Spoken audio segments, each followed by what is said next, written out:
Bismillahirrahmanirrahim. Paharaman ihram.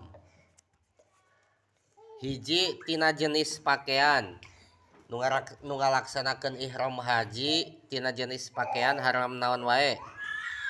Hiji haram ka lalaki dua perkara. Nutupan sirah, make pakaian anu ngurung kana anggahota. Tina jenis pakaian mah lalaki lamun keur ngalaksanakeun ihram haji haram nutupan sirah. Kudu bubulucunan we sirah teh. Ulah di kopiah, ulah di topi jeung sabangsana. Tuluy eta lalaki nu keur ngalaksanakeun ihram haji haram make pakaian anu ngurung kana anggahota. Eta pikeun lalaki. Pikeun awewe mah tina segi pakaian haram nutupan wajah.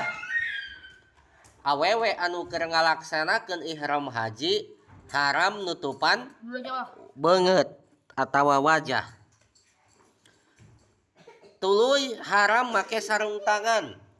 Awewe nu keur ihram haji haram make sarung tangan. Eta tina jenis pakaian mah aya haram pikeun lalaki, aya haram pikeun awewe.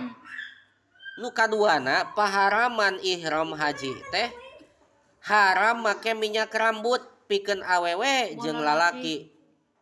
Ulah di minyak rambut awewe atau lalaki pikeun anu ngalaksanakeun ihram haji. Tilu haram make seseungitan, ulah make pengharum. Ulah. Opat haram jima sareng persiapanana. 5 haram akad nikah. Ulah akad nikah keur naon mah? Keur ihram ngalaksanakeun ihram haji. Sanes cerai can waktuna akad nikah ngalaksanakeun pernikahan.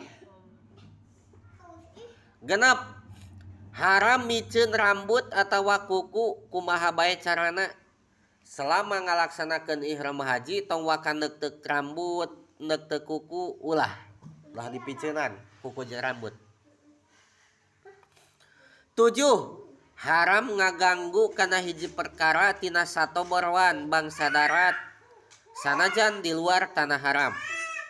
Selama ngalaksanakeun ihram haji ulah ngaganggu sasatoan naon bae.